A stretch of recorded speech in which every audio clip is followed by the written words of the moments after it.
അദ്ദേഹത്തിന് ഇഷ്ടം പോലെ കാമുകിമാരായിരുന്നു, ഇഷ്ടം പോലെ സ്ത്രീകളായിരുന്നു അദ്ദേഹത്തെ ഇഷ്ടപ്പെടുന്നവർ.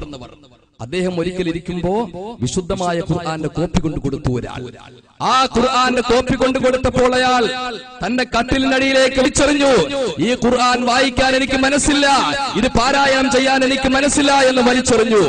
പക്ഷേ 20 ദിവസം കഴിഞ്ഞപ്പോ അയാളുടെ മനസ്സ് മാറുകയാണ്.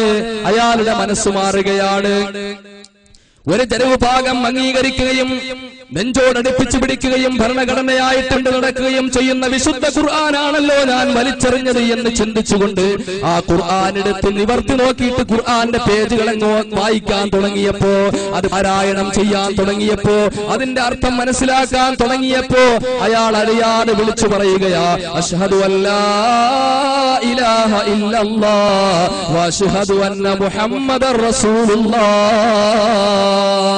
വിശുദ്ധ ഖുർആൻ വായിച്ചു ഇസ്ലാമിലേക്ക് കടന്നു വന്നു. മനസ്സിന് പരിവർത്തനമുണ്ടായി. ഈ അടുത്ത കാലത്ത് മുസ്ലിമായ ബ്രിട്ടീഷ് പത്രപ്രവർത്തക ഈവോൺ റിട്ട്ലി അവര് പർദ്ദ ധരിച്ചുകൊണ്ട് താലിബാനിലേക്ക് വന്നു.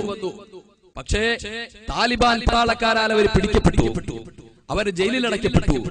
ജയിലിലടച്ചപ്പോ പലപ്പോഴും താലിബാന്റെ പട്ടാളക്കാർ ചെല്ലുമ്പോ പട്ടാളക്കാരുടെ മുഖത്തേക്ക് നോക്കിയിട്ട് അവർ കാർക്കിച്ചു തുപ്പും. പക്ഷേ താലിബാന്റെ പട്ടാളക്കാർ പ്രകോപിതരായില്ല.